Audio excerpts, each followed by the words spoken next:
Hi beautiful people, welcome back. Hope everybody is doing fantastic wherever you are in this world. Hope everybody is having a fantastic week so far. You guys, these days are going by so quick.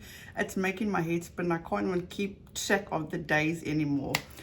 But you know, it is what it is. We're getting closer to getting into a new year. Let's hope it's going to be a much better year. And thank you so much for all the well wishes back, and it feels so good to be back. I'm not even lying, it truly does feel good to be back. So you guys, please don't forget to like, subscribe, and the notification bell so be notified each time I upload. Also, please do not take what I say as fact. Feel free to do your own research and come to your own conclusion.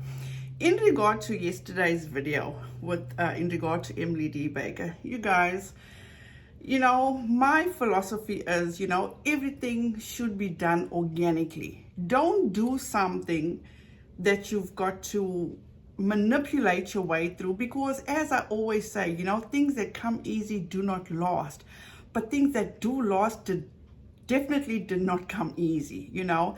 And in regard to people wanting to put out that people must go subscribe to Emily D. Baker, she is growing organically, you know. That's the way things should be done. And in my personal opinion, and I can show you proof, I've got an email where people are coming to me or sending me emails to grow my channel, to buy subscribers. And I think that's exactly what Without a Crystal Ball is doing. She is afraid of Emily D. Baker overtaking her, which is inevitable at this point. Emily D. Baker is definitely gonna take her over in subscribers. It's just a matter of time, and it's gonna be done organically. And when that does come to pass, you're gonna see how Without a Crystal Ball is just gonna say, fuck it, I give up. You know, I tried, I paid for my subscribers, I tried to be ahead of the game. But like I say, you guys, at the end of the day, what comes easy does not last, but what does last definitely doesn't come easy. So if people want to subscribe to Emily D. Baker, they'll find her the way we all found her, because of her excellent work, her excellent reporting. So we can't just go and tell people, please go and subscribe, and then she doesn't get that engagement. You know, I hope I'm making sense to people. So anyway, my phone was literally blowing up last night. Everybody was like, you got to see what she's reporting on, how things were just hard to watch. So at the end of the day, thank God for Llama Girl that did upload a few clips, and that's what I'm here for, is to put myself through it so you guys don't have to go through. And actually watching her from her YouTube live that she did last night, which was like, I can't even explain the pain, but you know what, at the end of the day, for you guys, it was all well worth it. So anyway, she did a YouTube live last night in regard to what happened in the courtroom. But clearly, KJ is not getting what she needs, because there's just things that she cannot report on. So her main focus on her live last night was in regard to Joanna and her husband. Now, let me start off with this. I'm going to put a picture up of something Katie put up, and she says Austin's out for Josh's whatever. And according to Katie Joy Live, in a YouTube live last night, she looked at this picture and she says that Austin is furious. He is angry. Please take a second, you guys, to pause and look at this picture of Austin. There does not seem to have, there's no anger that I see in this man's eyes. All I see, and I've actually enlarged it for you too, so you can actually see. You can hardly see the expression on his face, because first of all, he has a mask on. Secondly, if you look into his eyes, he's not frowning, he's not squinting his eyes. To me, I see content. I see going about his business. I see a person that's basically just walking with the intentions of getting somewhere, you know. So to Katie, she sees the anger. He's angry. Maybe I could be wrong. Let me know down in the comments. But anyway, she goes on and she's basically explaining to her audience that he actually came to the courtroom because allegedly Jim Bob Duggar gave them a watered down version, talking about the son-in-laws, a watered down version of what happened to the girls when they were younger. And she said this was according to her source, okay? Her source is telling her all this. Now, we know how secretive Jim Bob is, how manipulative Jim Bob is. So when he sat down with Derek and he sat down with Austin, he had somebody else, a total stranger, because she says, her source, and she said he, okay? She said her source said that he gave them a watered down version. So how do you give a watered down version of molestation? But at the end of the day, like I say, we weren't there. Her source, in my opinion, wasn't there. So we don't know. We going off, or we listening to her go off hearsay, in my opinion. So she's taking all these tidbits and basically coming up with her own explanation of what she thinks, what her source is telling her went down, which I think is so dangerous. Because first of all, in these court documents, okay, they've got the girls listed as Jane Doe 1 through 4. Me personally, I don't even know who the 4 are. Personally, I don't. I knew 2 of them, but I didn't know who the other 2, I didn't want to know. But Katie Joy decided to go on her channel and expose that Joanna was one of them, and she was around 4 to 6 years old. So in my mind and through my experiences, okay, when that happened to me at that age, I suppressed it. It came back to me over 3 decades later, okay? So Joanna, at 4 to 6, we don't know what she remembers, what she doesn't remember. So Katie Joy is putting it out there that their dad told them it didn't happen this way, it happened that way. But as a child, there are things that you will remember. And as you grow into an adult, especially having a husband you're going to confide in. Maybe I'm reaching, but in my opinion, for her to come and state, and that's bullshit to say, oh, but the In Touch released this, and there are people out there that don't want to know who, what, when, how. But this is what Katie Joy does for her personal gain, to keep that train running. Just my opinion. Then she puts on her Instagram today, because she got nothing else, in my opinion, to report on. So she's going to keep exploiting these girls' trauma. She got a picture of Joshua and Austin. Austin from yesterday's picture, okay, which she said he is so angry. Austin Forsyth learned about Josh Duggar's investigation from someone other than the Duggars. And then she goes on to say, a source tells me that Austin and Joy Forsyth were misled about the investigation into Josh Duggar by Jim Bob Duggar. The source says that Austin found out about the investigation from someone outside of the family. They also confirmed that Austin and Joanna have found out about the depths of the abuse she experienced in real time like the rest of us. Okay.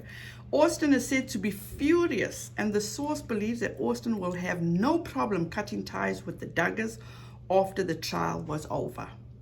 Now let's go back to this part where it says they also confirmed that Austin and Joanna have found out about the depths of the abuse she experienced in real time like the rest of us. Does that even begin to make sense, people? Now, please correct me if I'm wrong. This happened to Joanna, okay? So there's no way, and I'm talking from experience now, there's no way that Katie Joy can say that Joanna did not know what happened to her or the depth of what happened to her. She may have been told, oh, but it didn't happen this way, or it didn't happen that way. But as she grew older, she knew for herself. I know that. There's no way. Maybe I'm being naive. Maybe I just don't want to know, the truth, but that cannot be. It absolutely cannot be. And besides that, this is not her fucking story to tell. Period. It's not her story to tell. Who's she going to move on to next? When Jill comes to testify, is she going to rehash Jill? Is she going to come up with something different that a source told her about Jill? That Jill hasn't spoken about already, because she said everything that she got off Jill's YouTube channel. And she still said that her source is infiltrated into the Duggar family. She's working with these people because these people are trying to get these kids out of the cults. They're trying to deprogram. Do you really think that Jim Bob Duggar will have somebody like that infiltrating his family? If this was Katie Joy's source, that this source was so deep in this family, how the fuck did she not know sooner about Anna Duggar's new baby? Why did it take so long? And this is the best one, okay? This was from her live yesterday, which was so fucking cringe-worthy.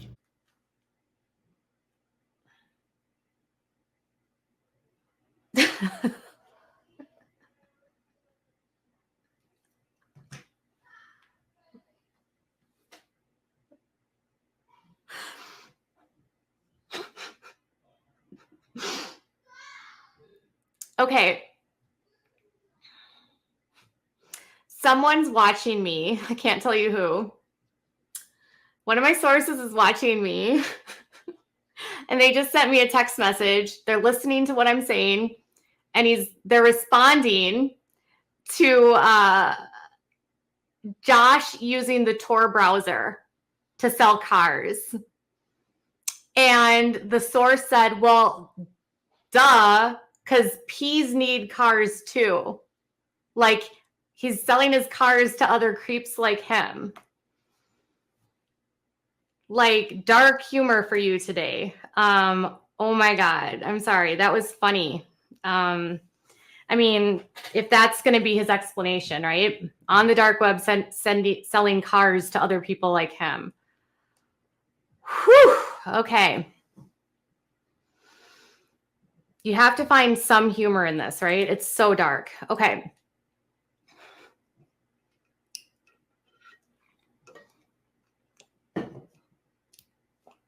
Okay.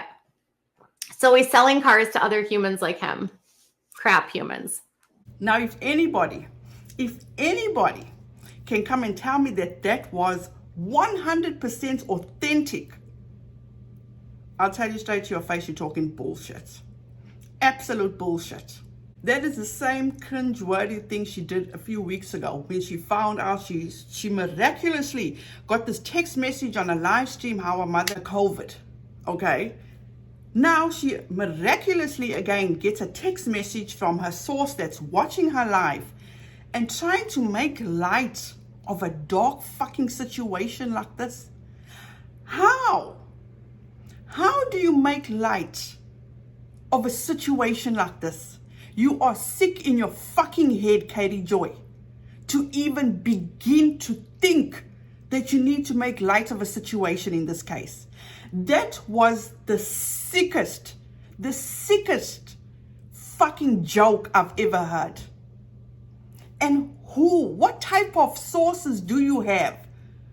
Because to me, it sounded like birds of a feather.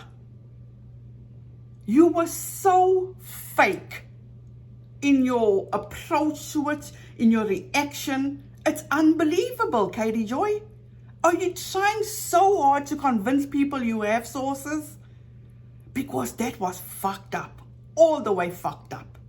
There's no way you can make light of this. Any which way you look at it, Katie Joy. No way. You should be ashamed of yourself. Truly, you should be ashamed of yourself. So you guys, that's it. That's all I have for today. Please let me know what you think about this whole photo of Austin Forsyth, how angry he is. It's like, I know I'm no expert in anything, but to me, that looks like a man that's content, that has a mission. He knows he's on his way somewhere and he's going there. So where she gets the anger from, I don't know. And in my humble opinion, this woman is making up stories as she goes along. Because at the end of the day, Katie, you are going off hearsay. You're spreading all this false information, in my opinion, and you have no idea how you may be hurting people by spreading this wrong information. These people, you don't know a clue about them. You don't know what's going on behind Joanna and Austin's doors. You don't know, but you're coming up with your own stories according to your source. But just please answer me that. Your source couldn't even give you the heads up about Anna's new baby? You had to learn like the rest of us had to learn about the gender, the date of birth, all that. Quite a source you have, right? So you guys, that's it. Thank you so much. Don't forget to like, subscribe, and the notification bell on your way out. Please have a fantastic rest of your week. I'll probably see you guys the weekend because I'm still working on the other video. And please don't forget to please be safe out there. Don't forget to wear your mask, and please be kind to one another. And until next time, bye guys.